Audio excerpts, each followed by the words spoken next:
السلام علیکم ورحمۃ اللہ وبرکاتہ۔ وعلیکم السلام ورحمۃ اللہ وبرکاتہ۔ نحمدہ ونصلی علی رسولہ الکریم، اما بعد فاعوذ باللہ من الشیطان الرجیم، بسم اللہ الرحمن الرحیم۔ آج ہم سورہ نور پڑھیں گے انشاءاللہ۔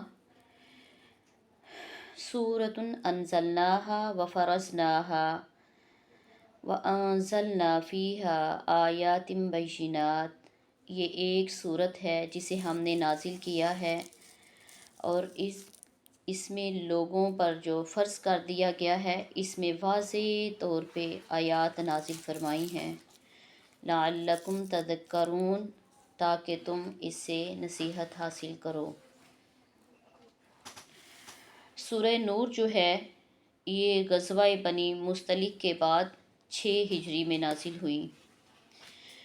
غزوہ بنی مصطلق غزوہ احزاب یا غزوہ خندق کے بعد واقع ہوا تھا، اور غزوہ خندق کے بعد اتحادی کافروں کا لشکر جو تھا 10,000 کے لگ بھگ تھا۔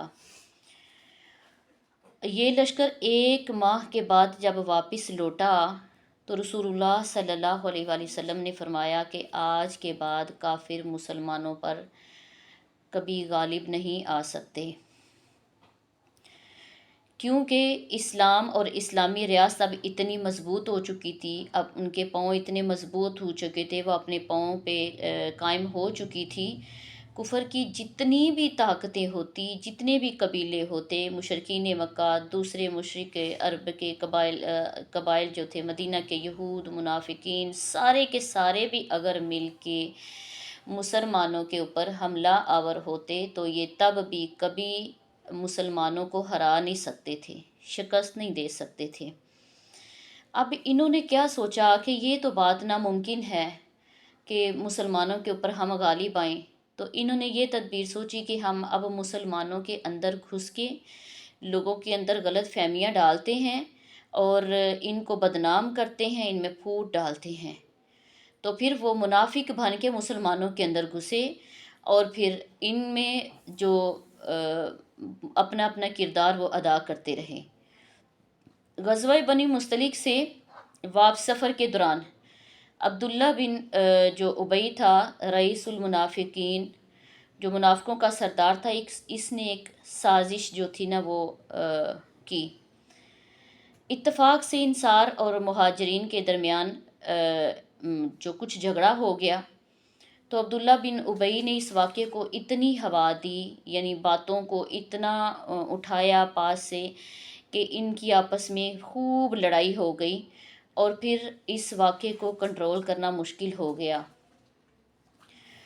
تو اس رسول اللہ صلی اللہ علیہ وسلم کو جب اس کی خبر پہنچی تو آپ فوری طور پر آئے اور وہاں پہ آ کے جو تھا وہ لوگوں کو سمجھایا، کنٹرول کیا۔ عبداللہ بن ابی نے اس وقت بہت ہی غلط الفاظ بولے، اور سورہ منافقون میں ہم پڑھیں گے۔ اور اس نے ایک اور کارنامہ یہ کیا کہ سیدنا اما عائشہ صدیقہ طاہرہ مطہرہ رضی اللہ تعالی عنہا کے اوپر اس نے تہمت لگانے والا کام کیا۔ تو یہ ہے کہ یہ سورہ نور کے اندر ہم نے یہ باتیں پڑھنی ہے۔ الزانیۃ والزانی، زانی عورت اور زانی مرد، فجلدوا کل واحد منہما، پس تم کوڑے مارو ان دونوں میں سے ہر ایک کو، مئۃ جلدۃ، 100 کوڑے مارنا، ولا تأخذ، نہ پکڑے تم میں سے کوئی، بہما، ان دونوں کے ساتھ، رأفۃ، کوئی نرمی، فی دین اللہ، اللہ کے دین میں۔ اگر تم اللہ اور آخرت پر ایمان رکھتے ہو تو اللہ کے دین میں کوئی بھی ان دونوں کے بارے میں ان کو سزا دیتے ہوئے کوئی بھی نرم دلی سے کام نہیں لے گا۔ اب یہاں پہ جو سب سے پہلے ہم نے بات پڑھنی ہے، اللہ نے کہا ہے الزانیۃ والزانی، بات کرنے کا اللہ نے بات کی ابتدا اس انداز سے کی ہے کہ زنا کرنے والے مرد یا عورتیں۔ اب سوال یہ پیدا ہوتا ہے کہ زنا تو ایک جرم ہو جانا یہ بات کی بات ہے، زنا آیا کہاں سے؟ زنا کی نوبت آتی کیوں ہے؟ جب عورت یا مرد اس طرح سے اس انداز سے وہ جئیں، اس انداز سے وہ رہیں کہ ان کا جسم ایک دوسرے کے لیے ظاہر ہو جائے، تو وہ شہوت کا سبب بنتا ہے، بے حیائی کا سبب بنتا ہے۔ اور ہمارے اس معاشرے کے اندر جو ہے سب سے زیادہ جو مین چیز ہے نا، جو زنا کو پیدا کرنے والی ہے، وہ بے پردگی ہے۔ منہ کا کھلا چھوڑنا، شادی بیاہ پہ اپنے جسم کا کھلا چھوڑنا، اپنے جسم کو ننگا کرنا، ایسا لباس پہننا جس سے دوسرے ہماری طرف متوجہ ہوں، دیکھیں، مرد دیکھنے پہ مجبور ہو جائیں، ہمارے اس طرح سے ہیئر سٹائل ہونا اور ہمارے میک اپ جو ہیں اس قسم کے، تو یہ چیزیں انسان کو زنا کی طرف لے کے آتی ہیں، کیونکہ یہ جو جاہلانہ حساب تھا، اور یہ زیادہ تر چیزیں عموماً جو ہوتی ہیں نا وہ کموارے پن میں ہی پیدا ہوتی ہیں، جب انسان کی جوانی کا بچپن جو ہے یا جوانی جو عروج پہ ہوتی ہے، اپنی خواہشات کو کنٹرول کرنا بھی مشکل ہوتا ہے، اور پھر عموماً فیشن بھی اسی عمر میں ہی ہوتا ہے، اور مائیں بھی کیا کہہ دیتی ہیں کہ کوئی بات نہیں، ابھی بچی ہے، خیر ہی ہے، اگلے گھر میں چلے گی تو پتہ نہیں کسی نے کرنے دینا ہے کہ نہیں کرنے دینا، بھائی اتنا ہی ضروری کام ہے جو اس نے ابھی کرنا ہے۔ دیکھیں، فٹ لباس پہننا، آج کل جتنے سے باریک لباس، جتنا مہنگا ہے اتنا باریک ہے، اور پھر اس کے نیچے جو انڈر شرٹ پہنی جاتی ہے اس کے بازو فل ہونے چاہیے۔ پردے کا تقاضا تو یہی ہے کہ آپ لباس پہنیں، باریک بھی پہن لیں، لیکن اس کے نیچے جو کپڑا لگایا جاتا ہے وہ کم از کم فل بازو ہونے چاہیے، پوری شرٹ کے مطابق ہونا چاہیے، لیکن ہم نے اس کو بھی سلیو لیس کر دیا ہوا۔ پھر لباس اتنا فٹ ہے، اگر فٹ نہیں ہے تو اتنا کھلا وہ باریک ہے جس میں سے ہمارا جسم نظر آتا ہے، پھر اوپر سے جب تک عورت اپنے سر سے دوپٹہ نہ اتارے تب تک تو اس کا حج نہیں ہوتا، اس کو سکون ہی نہیں آتا، کہ وہ اس کو یہ نہیں ہوتا کہ میں کسی شادی میں آئی ہوئی ہوں، بال کھلے ہیں۔ واللہ جو سادگی میں حسن ہے، جو سادگی میں بندہ حجاب میں جو عورت کا مقام ہے، جو عزت ہے نا، وہ بال کھول کے نہیں ہوتی، اور عورتیں اتنا میک اپ کروا کے، اتنا مہنگا میک اپ کروا کے، تو وہ اپنے آپ کو سمجھتی ہیں میں واللہ بہت پیاری لگ رہی ہوں، اور موسٹلی مردوں کے منہ سے یہی سنا کہ فلاں بندر کی طرح شکل بنی ہوئی، فلاں کی اس طرح سے، فلاں مطلب باتیں کرنا ہوا۔ تو یہ چیزیں عورت کے لیے اللہ نے حلال تو کی ہیں، میک اپ کو حلال تو کیا ہے، لیکن اللہ نے یہ تو نہیں کہا تھا کہ سرے عام کھلے بازاروں میں تم ایسے ہی پھرو۔ آج کی عورت جب گھر میں رہتی ہے تو بسی سڑی گندی بن کے رہتی ہے، جب بازار اس نے جانا ہوتا ہے تو اپنے آپ کو فٹ کر کے، تیار کر کے، پرفیوم میں لت پت کر کے جب وہ بازار جاتی ہے، تو یہی چیزیں ہیں جو بے حیائی کا سبب بنتی ہیں۔ جس طرح سے آپ دیکھیں عام طور پہ رواج ہو چکا ہوا ہے بیوٹی پارلرز کے اندر مردوں کا عورتوں کو تیار کرنا، پھر بات یہ ہو جاتی ہے بعد میں، نہیں یہ کام ہی مردوں والا تھا، کوئی بات نہیں ہے، اس میں کیا ہے، ڈاکٹر کے پاس سے کیا ہے، اپنا ٹریٹمنٹ کروانا ہے جی، اس میں کیا کروانا ہے، ویکس کروا رہی ہیں لڑکوں سے۔ یہ ساری چیزیں بے حیائی کا سبب نہیں تو کیا ہیں؟ مہندی لگوانا مردوں سے، چوڑیاں پہنوانا مردوں سے، تو یہ سب کچھ کیا ہے؟ اسلام میں کہیں بھی اس چیز کو اجازت نہیں دی گی۔ اسلام نے عورت کے لیے حلال کی ہے، مہندی بھی کی ہے، چوڑیاں بھی کی ہیں، لیکن یہ حلال نہیں کیا کہ اس کو کسی غیر کے ہاتھوں میں دے کے پہنوایا جائے۔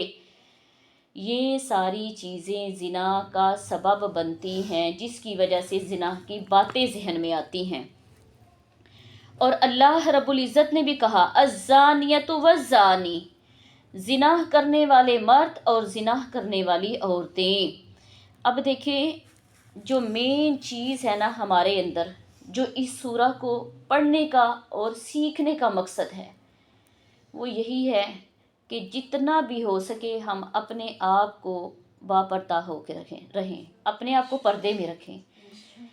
ضروری نہیں کہ انسان پہلے دن سے ہی بڑا متقی ہوتا ہے، زندگی کا ایسا مرحلہ ہوتا ہے کہ اسے کبھی بھی سمجھ آ جاتی ہے، دین کی طرف کبھی بھی لگاؤ ہو جاتا ہے، لیکن جب دین کی بات سن لیں، اللہ کا فرمان جب سن لیں تو اس کو ضرور فالو کریں، اور ایک بات یاد رکھیں، جو عزت عورت کی پردے میں ہے وہ کبھی منہ کھلا چھوڑ کے نہیں ہوگی۔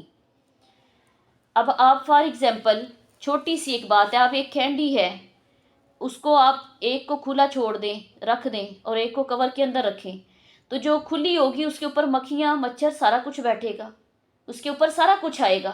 جو عورت کا منہ کھلا ہوتا ہے، جو بازار میں ننگے منہ جاتی ہے، سر سے دوپٹے اترے ہوئے جاتی ہے، پرفیوم میں لت پت ہو کے جاتی ہے، اس کی طرف ایسے ہی گندگی کے سارے اشارے ہوتے ہیں۔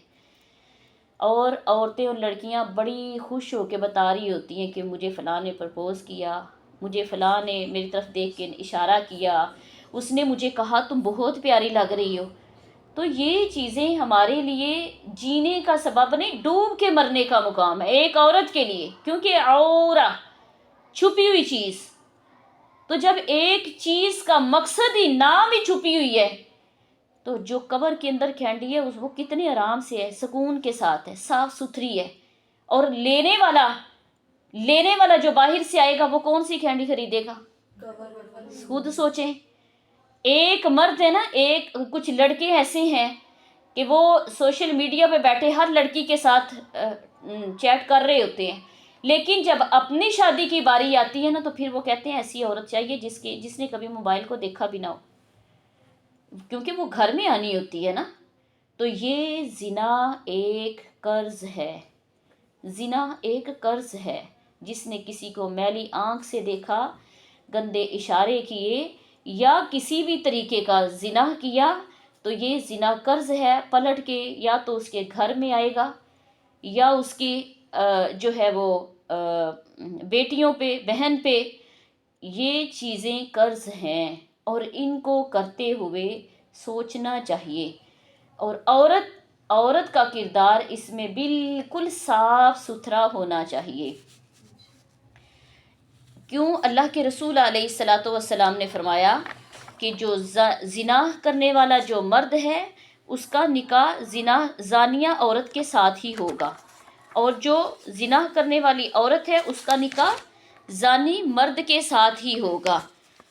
پھر دوسری بات یہ کہی، فَجْلِدُوا كُلَّ وَاحِدٍ مِّنْهُمَا، ان دونوں میں سے ہر ایک کو کوڑے مارو۔ ہاں جی، کیا سزا ہوگی؟ اگر تو شادی شدہ مرد یا عورت زنا کریں تو ان کی کیا سزا ہے؟ جی، اور 1 سال کی، جی 1 سال کی جلاوطنی اور رجم کر دینا، اور اگر کموارہ مرد یا کمواری عورت کرے زنا تو 100 کوڑے۔ جی، اب یہ ہے، سیدنا ابو ہریرہ فرماتے ہیں رسول اللہ صلی اللہ علیہ وآلہ وسلم کے پاس ایک شخص آیا، معاذ بن مالک اسلمی۔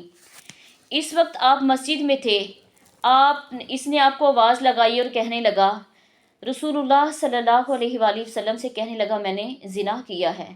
آپ نے منہ دوسری طرف پھیر لیا، پھر اس نے بات کہی، آپ نے منہ دوسری طرف پھیر لیا، حتیٰ کہ اس نے یہ الفاظ 4 دفعہ بولے۔ تو آپ نے اسے اپنے پاس بلایا اور بٹھا لیا اور پوچھا، تو پاگل تو نہیں ہے، تو مجنون تو نہیں ہے؟ کہنے لگا نہیں۔ آپ نے فرمایا تیرا نکاح ہو چکا ہے؟ کہنے لگا ہو چکا ہے۔ آپ نے فرمایا پھر شاید تم نے بوسہ لیا ہوگا یا چھوا ہوگا؟ کہنے لگا کہ نہیں، میں نے صحبت کی ہے۔ آپ نے فرمایا اچھا، صاف ننگے لفظوں میں فرمایا کہ آپ نے دخول کیا ہے؟ کہنے لگا ہاں جی۔ آپ نے پھر صحابہ سے فرمایا اس کو لے جاؤ، اس کو رجم کرو۔ صحابہ اکرام کہتے ہیں ہم اس کو عیدگاہ میں لے کے جا کے رجم کیا تو یہ بھاگ نکلا، پتھر پڑے تو بھاگ پڑا۔ آپ نے فرمایا، کہتے ہیں کہ جب یہ مدینے کے پتھریلے علاقے میں چلا گیا تو ہم بھی اس کے پیچھے گئے، ہم نے اسے رجم کر ڈالا، اور اس واقعے کی اطلاع آپ علیہ الصلاۃ والسلام کو دی تو آپ نے فرمایا کہ وہ باغ کھڑا ہوا تھا تو تم نے کاش اسے چھوڑ دیا ہوتا۔ بات کرنے کا مقصد یہ ہے کہ پہلے لوگوں کو گناہ کر کے توبہ کی فکر ہوتی تھی، آج کا مسلمان زنا کر کے تو اکڑتا ہے۔ آج کی عورت ہے یا مرد ہے، میں کہتی ہوں عورت کا اس میں زیادہ ہاتھ ہوتا ہے، عورت کا اس میں زیادہ ہاتھ ہوتا ہے۔ اگر ایک عورت سیدھی ہو جائے نا، وہ کسی کی طرف آنکھ اٹھا کے بھی نہ دیکھے، کسی مرد کی جرت نہیں ہے وہ اس کی طرف آنکھ اٹھا کے دیکھ سکے۔ اگر عورت تھوڑی سی لچک دے گی تو مرد اس کی طرف آئے گا۔ تو یہ اپنا کردار اپنا اتنا صاف ستھرا رکھیے، اتنا صاف ستھرا رکھیے کہ یہ شیشے کی طرح چمکتا ہوا ہو، تاکہ کل کو جو ہماری نسل ہمارے سے بڑھنی ہے، وہ ہماری جو بیٹیاں ہیں، جو ہماری اولاد ہوگی، وہ اس شیشے کی طرح ان کا بھی مستقبل صاف اور ستھرا ہو۔ اور ایک بات یاد رکھیے، ایک بیٹی وہی کچھ کرے گی جو اس کی ماں کرے گی، یہ ذہن میں رکھ لیجئے۔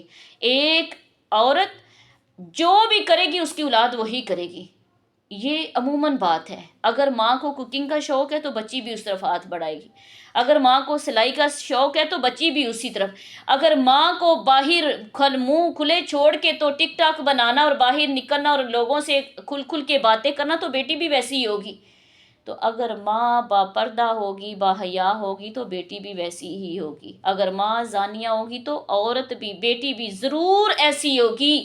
معاشرے کے اندر اپنا کردار صاف رکھیے۔ اسی لیے اللہ کے رسول علیہ الصلوۃ والسلام نے فرمایا، ایک عورت کئی گھرانوں کو سنوار سکتی ہے، بدل سکتی ہے، اگر ایک عورت سدھری ہوئی ہو تو بات کرنے کا یہ مقصد ہے کہ اسلام نے بار بار زنا کرنے والے کو، زنا ایک کبیرہ گناہوں میں سے ہے، کبیرہ گناہوں میں سے زنا آتا ہے، اور زنا کرنے والے کی بڑی مذمت فرمائی ہے۔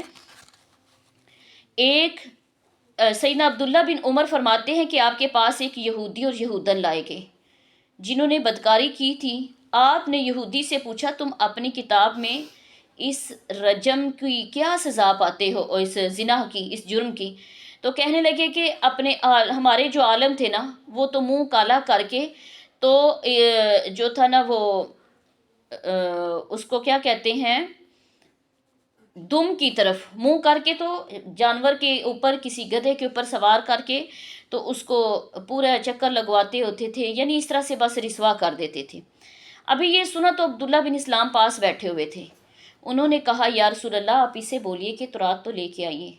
جب وہ تورات لے کے آئے تو ایک یہودی رجم کی آیت پر ہاتھ رکھ کر اس سے پہلے اور بعد والی آیت پڑھنے لگا۔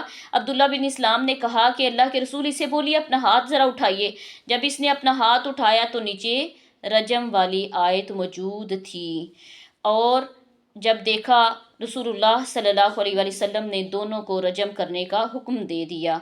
اور پھر عبداللہ بن عمر کہتے ہیں، یہ دونوں رجم کیے گئے، اور میں نے دیکھا کہ یہودی یہودن کے اوپر جھک گیا۔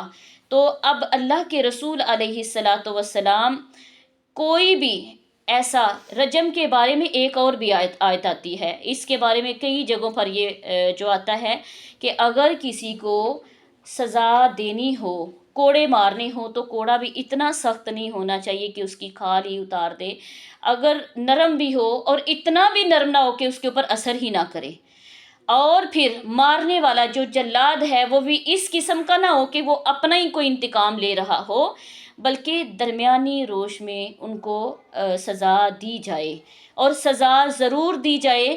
ہاں، اللہ کے رسول علیہ الصلوۃ والسلام نے فرمایا کہ پہلے نمبر پہ تو جو گناہ کرنے والا ہے نا، وہ اپنے گناہ کو اپنے تک رکھے اور معافی مانگے، اللہ سے معافی مانگے۔ اگر تو وہ معافی اللہ سے نہیں مانگ رہا، اس کا گناہ کسی کو پتہ چل گیا ہے، تو کسی کو چاہیے کہ وہ اس کو اس بات پہ آمادہ کرے کہ تم اللہ سے معافی مانگو، اس کی اللہ سے توبہ کرو، اور اس کے گناہوں کے اوپر پردہ ڈالے۔ اگر تو ایسا بھی نہیں ہے تو پھر ان کے اوپر حدیں لگیں گی۔ اور اگر معاشرے کے اندر ایسا آدمی ہے یا ایسی عورت ہے جنہوں نے زنا کیا ہے، اگر وہ کمزور ہیں، برداشت نہیں کر سکتے، تو وہ روز کے تھوڑے تھوڑے مار کے، اس کی جو ہے وہ کوڑے مار کے، تو ان کو اس کی سزا کو پایۂ تکمیل تک پہنچایا جائے۔ اگر وہ اس سے بھی زیادہ کمزور ہیں، پتہ ہے کہ یہ مر جائیں گے، تو پھر پتہ سیدنا حضرت ایوب علیہ الصلوۃ والسلام کو کہا گیا تھا، انہوں نے کوئی کسی گناہ کی وجہ سے یا کسی نافرمانی کی وجہ سے ایک سزا رکھی تھی، تو اللہ تعالیٰ نے کہا تھا کہ تم جھاڑو کے تنکے لے کے مارو تو ان کی سزا جو ہے وہ پوری ہو جائے گی۔ تو اس طرح کے بھی جو حکم ہیں وہ آتے ہیں۔ اب یہ سوال معاشرے کے اندر کچھ لوگوں کے ساتھ یہ بھی عموماً یہ سوال کیا جاتا ہے کہ جس طرح سے ریپ کیے جاتے ہیں لڑکیوں کے، زبردستی کی جاتی ہے چھوٹی چھوٹی بچیوں کے ساتھ، تو اب اس کے اندر کیا حکم ہے؟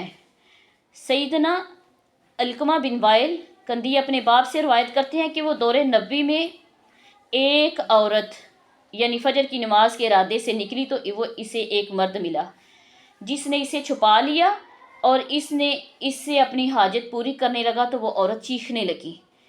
جب چیخنے لگی تو مرد بھاگ گیا۔ اتفاق سے ایک اور آدمی وہاں کے پاس سے گزر رہا تھا تو اس نے بتایا کہ ایک مرد نے نا میرے ساتھ اس طرح سے کیا ہے۔ اب وہ مرد اکیلا کھڑا تھا، پاس سے کچھ اور لوگ بھی جمع ہو گئے۔ اب ان لوگوں نے جو آدمی کھڑا تھا اس کو پکڑ لیا اور ان کو یہ تھا کہ یہ قصوروار ہے۔ اللہ کے رسول علیہ السلام کے پاس لایا گیا۔ اللہ کے رسول علیہ السلام کے پاس جب لایا تو آپ نے فرمایا اسے رجم کر دیا جائے۔ اب جب اسے سزا ملنے لگی تو جو اصل مجرم تھا وہ کھڑا ہو گیا، کہنے لگا اللہ کے رسول یہ کام اس نے نہیں کیا، میں نے کیا ہے۔ تو آپ علیہ السلام نے عورت کو بری کر دیا، اس کو سزا نہیں دی تھی کیونکہ اس میں رضائی نہیں تھی، اس کے ساتھ زبردستی ہو رہی تھی، اور اس آدمی جو اصل مجرم تھا اس کو آپ نے رجم کرنے کا حکم دے دیا اور فرمایا اس شخص نے ایسی توبہ کی ہے، اگر تمام شہر والے ایسی توبہ کریں تو ان کی توبہ قبول ہو جائے گی۔ تو اگر کوئی ایسا معاملہ ہے جس کے اندر زبردستی پائی جا رہی ہے، کسی عورت کے ساتھ ریپ کیا جا رہا ہے، تو اب اس میں بھی اللہ سے پناہ مانگی جائے کہ اللہ میری حفاظت فرما۔ گھر سے اذکار کر کے نکلا کریں، ہر لمحہ اپنے لیے جب آپ سفر میں ہوتی ہیں، کہیں بھی جا رہی ہوتی ہیں تو منہ سے کچھ نہ کچھ اپنے منہ سے جاری رکھا کریں۔ درود پاک پڑھ لیا، کوئی تسبیح شروع کر لی تو جس سے اللہ تعالیٰ اپنے بندے کی حفاظت فرماتے ہیں۔ تو جب اس طرح کے معاملے ہو جائیں تو پھر اسلام نے کہا ہے کہ اس میں عورت جو ہے وہ نہیں۔ آگے فرمایا کہ مئۃ جلدتن 100 کوڑے مارو، ولا تأخذکم بہما رأفۃ فی دین اللہ، اور تم اس معاملے میں اللہ کے دین میں تمہیں ان پر ترس نہیں آنا چاہیے، نرمی نہیں پکڑنی۔ ان کنتم تؤمنون باللہ، اگر تم ایمان لاتے ہو اللہ پر، والیوم الآخر، اور آخرت کے دن پر۔ دیکھیں نا دوسرے ممالک کے اندر جرم کی فوری طور پہ ان کو سزا دی جاتی ہے۔ کوئی چوری کرے تو ہاتھ کاٹ دیا جاتا ہے، زنا کرے تو رجم یا کوڑے مارے جاتے ہیں، تہمت لگائے تو بھی اس کو 80 کوڑے لگتے ہیں۔ تو جب کہ ہمارے ملک کے اندر اسلامی جو ہے وہ قوانین کی تھوڑا نہیں پاسداری کی جاتی، ان کو پیچھے ہی رکھا گیا ہوا ہے، تو جس کا جو دل کر رہا ہے وہ کر رہا ہے۔ اگر تو اسلامی حدیں قائم ہونی شروع ہو جائیں تو ملک میں امن آ جائے، امن کا گہوارہ بن جائے، لیکن ہماری ملک کی یہ بدقسمتی ہے کہ ہم نے اسلام کو پیچھے رکھ چھوڑا ہوا ہے۔ اب اس کا رزلٹ یہی نکل رہا ہے، ادھر سے کوئی ریپ کر رہا ہے، ادھر سے مار کے کسی نے پھینک دیا، کوئی پوچھنے والا ہی نہیں ہے۔ جس کی بیٹی ہے وہ بیچارہ ترس رہا ہے، وہ لڑ رہا ہے، اپنے آپ کو کوس رہا ہے، اور جس نے کام کیا اس کو کوئی پوچھنے والا نہیں، پتہ ہی نہیں۔ اگر پتہ چل بھی جاتا ہے تو جو ہمارے محافظ ہیں کھڑے، جو ہمارے ایسے ادارے ہیں جو ہمارے محافظ ہیں، وہی ہماری سیکیورٹی نہیں پوری کرتے۔ تو یہ چیزیں ہیں، اس ایسے وقت کے اندر بہترین جو حل ہے وہ عورت کا یہی ہے کہ وہ اپنے آپ کو ذکر و اذکار میں مذکور رکھے، اپنے آپ کو مصروف رکھے اور با پردہ ہو کے گھر سے نکلے۔ با عزت عورت با پردہ ہوتی ہے، با حیا عورت با کردار ہوتی ہے۔ الزانی، اور زنا کرنے والی، لا نہیں ینکح نکاح کرے الا مگر زانیتن، صرف زانیہ عورت سے۔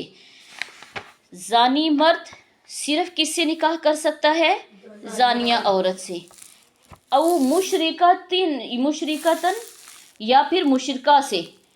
پتہ چلا کہ زانی اور مشرک ایک برابر کے گندے ہیں۔ زنا کرنا کتنا کبیرہ گناہ ہے اور ہم اس کو معاشرے کے اندر کتنا معیوب سمجھا جاتا ہے۔ زنا کرنے والا کوئی لڑکا ہو یا لڑکی ہو، کوئی رشتہ نہیں کرتا، تو مشرک کو ہم کتنا آسان لے لیتے ہیں۔ جو شرک کرنے والا بندہ ہے، جو اللہ کو چھوڑ کے دوسروں کے آگے سر جھکانے والا ہے، وہ بھی اتنا ہی گندا ہے جتنا زنا کرنے والا گندا ہے، وہ بھی اتنی ہی گندی ہے جتنی زنا کرنے والی گندی ہے۔ اسلام نے اسی لیے اللہ نے اپنے قرآن میں کہا کہ نہ نکاح کرے کوئی زانی مرد الا مگر زانیتن او مشرکتن، یا پھر زانیہ عورت سے یا پھر مشرکہ عورت سے، والزانیۃ اور زانیہ عورت لا ینکحھا اس کا نکاح نہ کیا جائے مگر صرف زانی مرد سے، او مشرکن یا پھر مشرک سے۔ حرم ذالک علی المؤمنین یہ مومنوں کے اوپر، ایمان والوں کے اوپر یہ کام حرام کر دیا گیا ہے۔ تو دیکھیں اس سے مراد اس آیت کے اندر یہ ضروری نہیں ہے کہ کوئی شادی شدہ ہے تو تب ہی، سم ٹائم ایک شادی شدہ ہوتا ہے دوسری کنواری ہوتی ہے، اور سم ٹائم ایک کنوارا ہوتا ہے اور دوسری شادی شدہ بھی ہوتی ہے، تو جو جو حدیں اسلام نے ان کے لیے قائم کی ہیں ان کے لیے وہی حدیں ہوں گی۔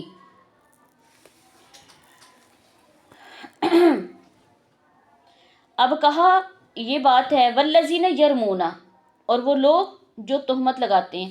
اچھا یہ جو پیچھے بات ہے نا، اس کے اندر مجھے ایک حدیث یاد آ گئی، مرثد بن ابی جو مرثد تھے نا، یہ پہلے چوری ڈکیٹی کا کام کیا کرتے تھے۔ اب جب اسلام قبول کیا تو اللہ کے رسول علیہ الصلوۃ والسلام نے بھی ان سے ایک ڈیوٹی لی، فرمایا کہ تم نے مکہ سے مدینہ قیدیوں کو چھڑوا کے لے کے آیا کرنا ہے۔ واقعہ کافی طویل ہے لیکن میں شارٹ سا کر رہی ہوں۔ تو مکہ میں ایک فاحشہ عورت تھی جس کا نام اناق تھا، اور وہ اسلام لانے سے پہلے وہ ان کی دوست ہوا کرتی تھی۔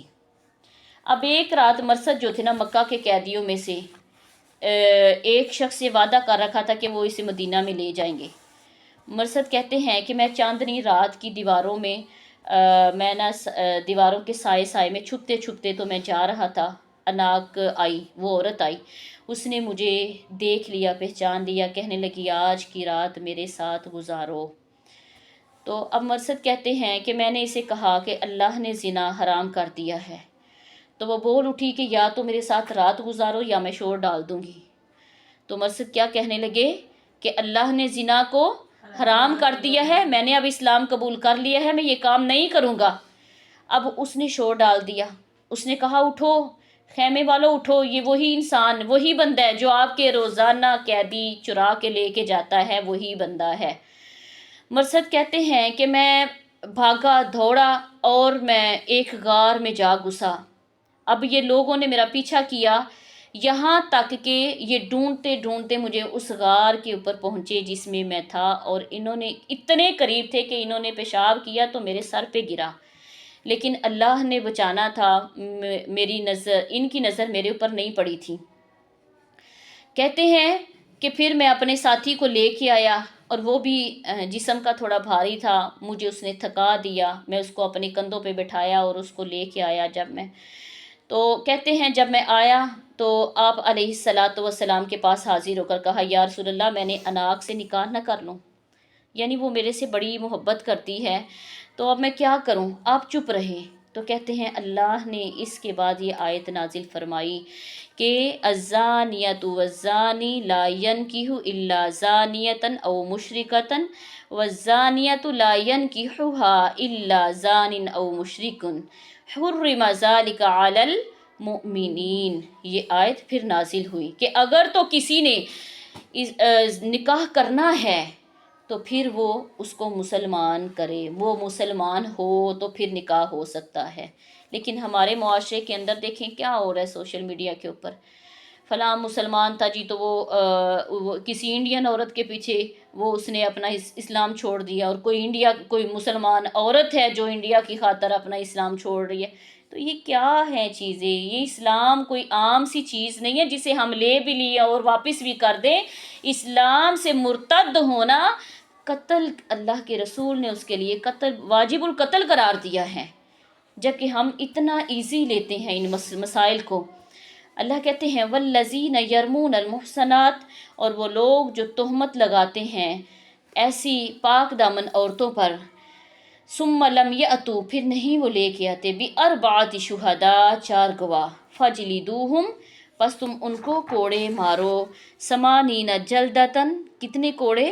80 کوڑے، ولا تقبلوا لہم شہادتن، اور ان کی گواہی قبول نہ کرو ابداً کبھی بھی، اولئک هم الفاسقون، یہی ہیں وہ لوگ جو بد کردار ہیں۔ تہمت کے لیے اس کی کیا سزا ہوگی جو بندہ کسی پہ تہمت لگاتا ہے؟ تہمت لگانا کبیرہ گناہوں میں سے ہے۔ فار ایگزامپل تہمت کسے کہتے ہیں؟ ایک عورت ہے یا ایک مرد ہے جس کے بارے میں ہمیں کنفرم پتہ نہیں ہے کہ یہ اس کا کردار کیسا ہے، لیکن ہم اس کو کہہ دیتے ہیں کہ یہ فلاں کے ساتھ سیٹ ہے، فلاں کے ساتھ اس کا طریقہ ٹھیک نہیں، حالانکہ ہم نے آنکھوں سے نہیں دیکھا، تو پھر ہم اس کے بارے میں اس طرح سے باتیں کر دیتے ہیں، اور پھر یہ کہتے ہیں کہ یہ معاملے یہیں تک جو ہے نا ہم نے بس بات کر دی اور اپنے آپ کو بڑا ایزی سمجھتے ہیں، اور پھر بات نکلتی اس انسان کے لیے کتنی اذیت کا باعث بن جاتی ہے۔ یہ ہماری سوچ ہے۔ میں یہ بات پہلے بھی بڑی دفعہ بتا چکی ہوں کہ ایک عورت جو کسی عورت کو غسل دے رہی تھی اور بس اس کے منہ سے اتنے ہی الفاظ نکلے کہ یہ جو ہے اس نے فلاں یہ عورت فلاں آدمی کے ساتھ اچھی نہیں تھی۔ جس طرح سے عام عورتوں کے اندر رواج ہوتا ہے نا، وہ بات ایک نے سنی ہے اور وہ صبح اٹھتے ساتھ جب تک اگلی عورت کو نہیں بتاتی اس کی روٹی ہضم نہیں ہوتی، پھر وہ اگلی کو نہیں بتاتی، پھر وہ اگلی کو نہیں بتاتی، یعنی محلے میں ایک ایسی عورت ہوتی ہے جو پورے محلے کا میڈیا ہوتا ہے، وہ ساری خبریں اس نے دینی ہوتی ہیں۔ تو وہ عورت بھی ایسی تھی، اس نے کہہ دیا غسل دیتے ہوئے کہ یہ فلاں عورت کا اس کا چکر کسی اور کے ساتھ تھا، یا اس کے کردار کے بارے میں ایسی بات کہی جو کہ اس میں نہیں تھی۔ تو اب اس کا کیا ہوا، ہاتھ ران کے اوپر تھا تو جڑ گیا، وہیں پہ جڑ گیا، نہلا رہی تھی وہیں پہ جڑ گیا ہاتھ، تو جب بڑی کوششیں کی، بہت کچھ کیا، ہاتھ اس طرح سے جڑا کہ جیسے جسم کا حصہ ہو، اور بعض نے اب یہ کہا کہ اس کا ہاتھ کاٹ دیا جائے۔ اب جن کی عورت تھی انہوں نے کہا کہ ایک تو ہماری عورت غسل دے اور دوسرا اس کا ہاتھ کاٹا جائے، یہ ناممکن ہے۔ کچھ نے کہا کہ میت کے ساتھ سے جو اس کا حصہ ہے وہ کاٹ دیا جائے، اب یہ بھی ناممکن بات تھی۔ معاملہ کافی جو ہے وہ مشکل میں پڑ گیا، اور یہ آخر وقت کے حکمران جو تھے، وقت کے جو امام تھے، ان کے پاس بات گئی، امام مالک کے پاس، اور ان سے پوچھا گیا تو انہوں نے پہلی یہی بات کی کہ کیا اس عورت نے اس میت کے خلاف کوئی غلط بات تو نہیں کی تھی؟ پوچھا گیا تو انہوں نے کہا کہ اس نے یہ الفاظ بولے تھے، فرمایا اس کو 80 کوڑے لگائے جائیں۔ اور میں خود پڑھ رہی تھی یہ واقعہ کہ تقریباً 10 لگائے، 20 لگائے، 30 لگائے، 40 لگائے، 50 لگائے، عورت کی بس ہو گئی، لیکن کوڑے بھی ختم نہیں ہوئے جب تک 80 کوڑے ہوتے ہیں نا، 79 بھی لگائے تو بھی ہاتھ نہیں ہلا، جب پورے 80 یعنی 80 کوڑے ہوئے تو ہاتھ خود بخود ہل گیا۔ دیکھیں یہ دنیا کی سزائیں ہیں، یہ دنیا کی سزائیں ہیں جسے ہم نے بڑا معمولی سا سمجھا ہوا ہے، لیکن جس انسان کے اوپر تہمت لگائی جا رہی ہوتی ہے نا، اس انسان کو پتہ ہوتا ہے، جو اس کے کردار کے بارے میں بات کرنے والا آرام سے کر دیتا ہے۔ اسلام نے یہ معاملہ اتنا سخت رکھا ہے، اور یہ بات عموماً عورتوں کے اندر ہے، تہمت لگانا عموماً عورتوں کے اندر ہے۔ کوئی چیز گھر سے گم ہو جاتی ہے تو ہم کہتے ہیں فلاں نے لی ہے، اسی کا کام ہے، یہ ہم نے آنکھوں سے دیکھا نہیں ہے لیکن ہم جج کر رہے ہوتے ہیں، تو یہ بھی تہمت ہو جاتی ہے، یہ بھی تہمت ہو جاتی ہے۔ یہ باتیں ہمیں ایسے اس معاشرے کے اندر رہتے ہوئے اوائڈ کرنا چاہیے۔ کوئی چیز نہیں مل رہی تو کوئی بات نہیں، اگنور کر دیں معاملہ، یا ویسے کسی سے پوچھ لیں میری آپ نے یہ چیز تو نہیں دیکھی، اگر تو چور ہو کہ وہ نہ مانے گا تو اس کا وبال اس کے اوپر ہو جائے گا، بجائے اس کے کہ اس کے بارے میں غلط لفظ بولے جائیں۔ اگر آپ کے سامنے کوئی کسی کی بات کر رہا ہے تو اس میں انٹرفیئر نہ کریں، یہ نہ کہیں کہ میں بھی اب کھڑی ہو کے سن لوں تو پھر میں جا کے کہیں اور بھی بتانی ہے کہ میں کہوں کہ آپ نے اس کا یہ معاملہ نہیں سنا۔ ایسی بات جو ایک انسان کے اندر نہیں ہے اور محلے کے اندر وہ بات پھر رہی ہے اور آپ لوگوں نے وہ سن لی ہے، آپ تو منع کریں، نہیں منع ہوتے تو سائڈ پہ ہو جائیں، اس بات کو وہیں دفن کر دیں۔ دیکھیں اگر ہے بھی ہے تو اس کی پردہ پوشی کی جائے نا. اگر کسی کی بہن بیٹی کی عزت کو اچھالا جائے گا تو کیا ہماری بہن یا بیٹی یا ماں نہیں ہے؟ وہ ہمارے ساتھ بھی تو معاملہ ہو سکتا ہے نا. کون انسان ہے جس نے اپنا فیوچر بڑی اچھی طرح سے دیکھا ہوا ہے؟ تو ایسی چیزیں جو ہمارے لیے تباہی کا سبب بنے ان سے بچنا چاہیے. اللہ کہتے ہیں والذین یرمون المحصنات، وہ لوگ جو پاک دامن عورتوں پر تہمت لگاتے ہیں، ثم لم یأتوا باربعۃ شہداء، پھر اس کے اوپر 4 گواہ نہیں لے کے آتے، فجلدوا، پس مارو 80 جلدہ، 80 کوڑے، ولا تقبلوا لهم شہادۃ ابدا، پھر کبھی بھی ان کی گواہی کو قبول نہ کرو. یہاں پہ لعان، مسئلہ لعان کو بیان کیا جا رہا ہے. ابن عباس کہتے ہیں کہ ہلال بن امیہ نے رسول اللہ صلی اللہ علیہ وسلم کے سامنے اپنی بیوی خولہ بنت عاصم کو شریک بن سہما سے دیکھا کہ وہ اس کے ساتھ تعلقات اچھے نہیں تھے. تو آپ نے ہلال سے فرمایا 4 گواہ لاؤ ورنہ تمہاری پشت پر حد قذف لگے گی، تہمت کی سزا لگے گی. اب یہ کہنے لگے، ہلال نے جواب دیا یا رسول اللہ، ہم میں سے کوئی شخص جب اپنی بیوی سے کسی کو بدکاری کرتے ہوئے دیکھے، اپنی بیوی کے بستر پہ کسی کو دیکھے تو کیا وہ اس وقت گواہ ڈھونڈتا پھرے؟ اتنے میں تو معاملہ ختم ہو جائے گا. تو آپ نے فرمایا کہ نہیں، گواہ لاؤ ورنہ حد پڑے گی. یہ معاملہ اتنا سخت ہے، تہمت لگانے والا معاملہ جس کو ہم بالکل ایزی لیتے ہیں، اور ہمارے دن کے اندر پتہ نہیں گھروں کے اندر 100 دفعہ یہ معاملات چلتے ہیں. حلال کہنے لگی اس پروردگار کی قسم جس نے آپ کو سچائی کے ساتھ بھیجا ہے، میں سچا ہوں. اللہ تعالیٰ ضرور میرے متعلق کوئی حکم نازل فرمائیں گے جس سے میری پشت کو سزا سے بچا لیں گے. اس کے بعد جبریل اترے اور پھر یہ آیت لے کے آئے والذین یرمون المحصنات. تو اب یہاں پہ یہ ہے کہ پہلے نمبر پہ یہی بات ہے کہ مرد نے اپنی عورت کو کسی کے ساتھ دیکھا ہے تو مرد بھی 4 گواہیاں دے گا. کس قسم کی؟ کہ اللہ کی قسم میں سچا ہوں اور یہ جھوٹی ہے. اور 5ویں قسم کس انداز سے کھائے گا؟ کہ اگر میں سچا ہوں اور یہ جھوٹی ہے تو اس پر لعنت ہو. ہاں، اگر میں جھوٹا ہوں تو میرے پہ لعنت، اگر یہ جھوٹی ہے تو اس کے اوپر لعنت. دونوں جو ہیں وہ اس قسم کی قسمیں کھائیں گے اور پھر وہ اپنا جو معاملہ ہے تو یہاں پہ بھی یہی کہا ہے. سہل بن سعد راوی ہیں، عویمر بن حارث بن زید بن جد بن اجلان عاصم بن عدی کے پاس آئے اور جو عویمر کے قبیلہ بنی اجلان کے سردار تھے ان سے پوچھا. کہنے لگے کہ اگر کوئی شخص اپنی بیوی کو کسی غیر مرد کے ساتھ دیکھے تو اس کے بارے میں کیا کہے؟ وہ اسے مار ڈالے. دیکھیے اگر مار ڈالے گا تو قصاص میں وہ خود مارا جائے گا. ٹھیک ہے، مرد خود مارا جائے گا. اگر وہ اسے جو ہے وہ چھوڑ دے گا، چپ کر جائے گا، کچھ بھی نہیں کہے گا تو معاملہ جو ہے وہ رفع دفع ہے، پھر تو کوئی اثر ہی نہیں ہوگا. اگر وہ اسے طلاق دے دیتا ہے تو پھر بھی مرد جو ہے وہی اس کی زندگی تباہ ہوگی. وہ تو دونوں سیٹ ہی سیٹ ہیں، عورت بھی اس کے ساتھ سیٹ ہوگی. اب کیا جائے؟ عاصم رسول اللہ صلی اللہ علیہ وسلم کے پاس آئے، یہ مسئلہ پوچھا تو آپ نے اس قسم کے سوال کو برا سمجھا اور خاموش رہے. پھر جب عویمر نے عاصم سے اپنے مسئلے کا جواب پوچھا تو کہنے لگے میں نے ایسا مسئلہ رسول اللہ صلی اللہ علیہ وسلم سے نہیں پوچھوں گا. آخر عویمر پھر خود ہی سامنے ہو گئے. انہوں نے کہا کہ میں اللہ کے رسول کے پاس آئے. کہا اللہ کے رسول، کوئی شخص اپنی بیوی کو غیر مرد کے ساتھ دیکھے تو کیا کرے؟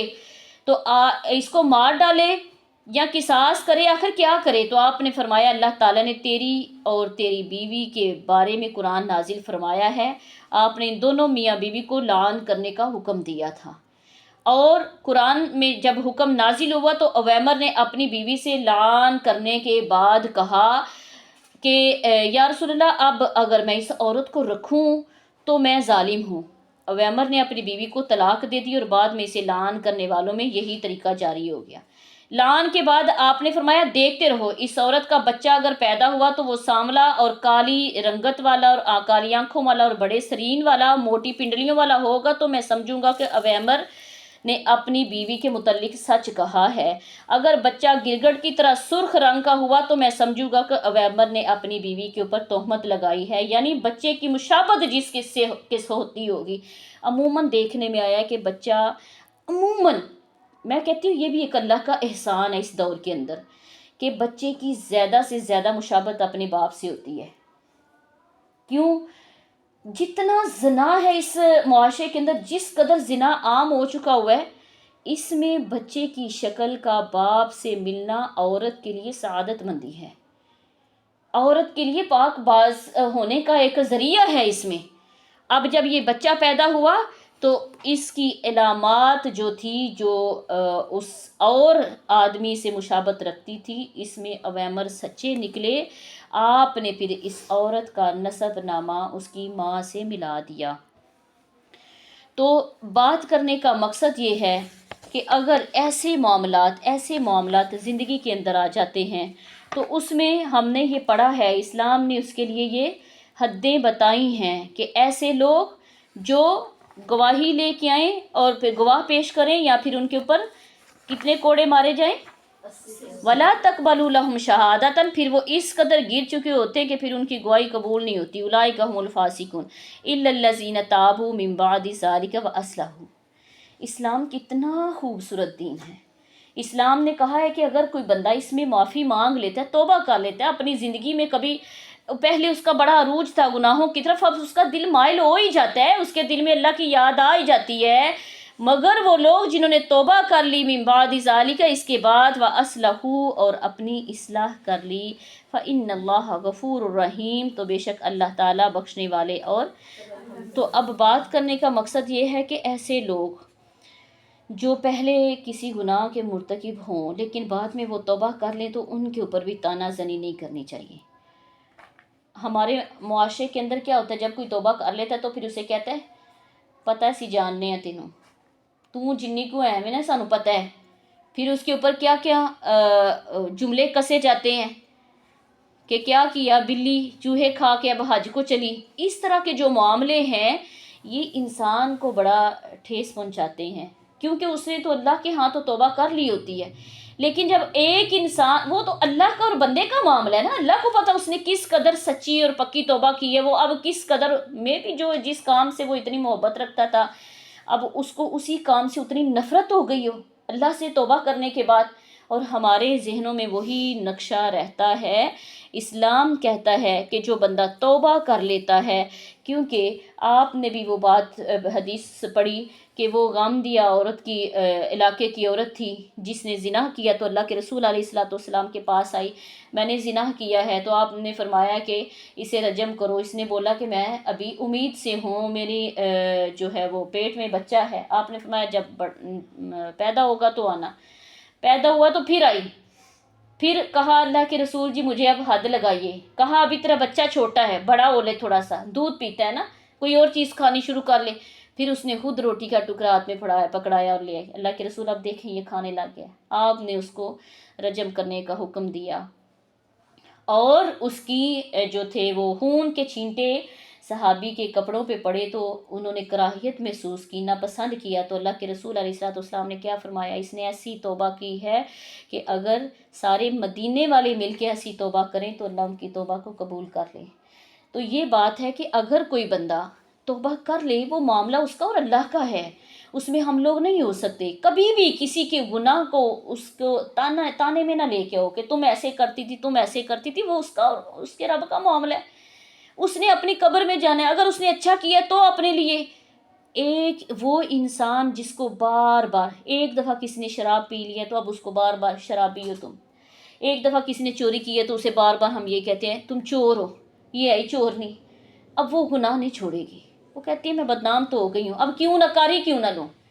تو جب وہ ہمارے تانوں کی وجہ سے آ کے دوبارہ اسی گناہ کی طرف جائے گا تو ہم جتنا گناہ اس سے ہوگا اتنا ہی ہمیں ہوگا، کیونکہ ہم نے اس کا ساتھ دیا ہے، اس کو اس کام میں لے کے آنے میں ہم نے اس کی مدد کی ہے، بجائے اس کے کہ ہم اس کو اس سے دور رکھتے، منع کرتے. والذین یرمون، اور وہ لوگ جو تہمت لگائیں ازواجہم اپنی بیویوں پر، ولم یکن لہم شہداء، اور ان کے پاس کوئی گواہ بھی موجود نہ ہو، الا انفسہم، مگر وہ خود ہی گواہی دینے والے ہوں. فشہادۃ احدہم اربع شہادات، وہ 4 دفعہ اللہ کی قسم کھا کے گواہی دیں. انہ لمن الصادقین، بے شک وہ سچوں میں سے ہیں. والخامسۃ اور پانچویں مرتبہ اللعنۃ اللہ یہ کہیں کہ بے شک اللہ کی لعنت ہو علیہ اس پر، ان کان من الکاذبین اگر وہ جھوٹوں میں سے ہوگا۔ یہ معاشرے کے اندر میاں بیوی کے گھروں معاملے میں بھی یہی زیادہ چیزیں آ رہی ہیں، میں نے اس کو فلاں کے ساتھ یہ اچھی نہیں ہے، وہ کہہ رہی ہے وہ فلاں کے ساتھ اچھا نہیں ہے۔ تو میاں بیوی کی جو لائف ہے نا وہ اعتبار پہ، اعتماد پہ چلتی ہے۔ جتنا کسی کو کسی کے بارے میں اعتبار ہوگا نا اس کا رشتہ اتنا مضبوط ہوگا۔ اور یہ رشتہ کیسا ہے اگر کسی کو کسی کے اوپر یقین ہی نہیں ہے تو کیسا ہے یہ رشتہ؟ اعتماد ہونا کسی بھی رشتے کے اندر، بہن بھائی کا ہے، ماں باپ کا ہے، باپ بیٹی کا ہے، ہر رشتے میں اعتماد ہونا ضروری ہے۔ لیکن اب ایک اعتماد میں یہ بھی بات نہیں ہے کہ شوہر جو ہے اس کو نہیں پتہ تو بیوی جو ہے وہ کہیں اور پہ سیٹل ہے، تو مرد کو پھر بھی وہ مرد اس کے اوپر پھر بھی اعتماد کیے ہوئے ہے، تو یہ تو خیانت ہو گئی نا، یہ تو خیانت ہوگی نا۔ اللہ کے رسول علیہ السلام نے فرمایا نا کہ عورت اپنے مال کے، خاوند کے مال کی حفاظت کرتی ہے اور اس کے پیچھے سے اپنی عزت کی حفاظت کرتی ہے، نمازیں پڑھتی ہے، اللہ وہ روزے رکھتی ہے، تو اللہ نے اس کے لیے جنت کے دروازے کھلے ہوئے ہیں۔ تو اب ایک عورت مرد کے پیچھے اپنی عزت کی حفاظت ہی نہ کرے، اس کو داؤ پہ لگایا ہوا ہو، تو یہ بات اللہ کو بڑی ناگوار ہے۔ فرمایا وَيَدْرَوْ أَنْ الْعَذَابَ أَنْ تَشْهَدَ أَرْبَعَةٍ کہ اگر اس عورت جس پر الزام لگایا گیا ہو اسے سزا ٹل سکتی ہے، ان تشہد اربع شہادات یہ کہ وہ 4 دفعہ اللہ کی قسم کھا کے گواہی دے، انہ لمن الکاذبین کہ وہ خامد جھوٹا ہے، والخامسۃ اور 5ویں مرتبہ یہ کہے ان غضب اللہ علیہ کہ اس کا مرد سچا ہو تو مجھ پر اللہ کا غضب ہو، و ان کانا اگر وہ ہے من الصادقین وہ سچوں میں سے۔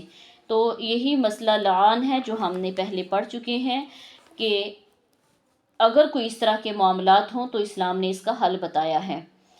وَلَوْلَا فَضْلُ اللَّهِ عَلَيْكُمْ وَرَحْمَتُهُ اللہ کہتے ہیں کہ اب اس میں بھی تمہارے لیے ایک فضل ہے اور اس کی رحمت ہے۔ قصاص رکھے ہیں اللہ تعالیٰ نے، حدیں رکھ دی ہوئی ہیں، ڈائریکٹ جانیں ختم کرنے کا حکم نہیں اللہ نے دیا کہ قتل کیا ہے تو اللہ نے اگر قصاص کا حکم دیا تو ساتھ بھی دیت کا بھی دے دیا ہے کہ تم اتنی دیت بھی دے سکتے ہو، کیونکہ سم ٹائم غلطی سے بھی کام ہو سکتا ہے، اس میں بھی انسان کی جان بچائی گئی ہے۔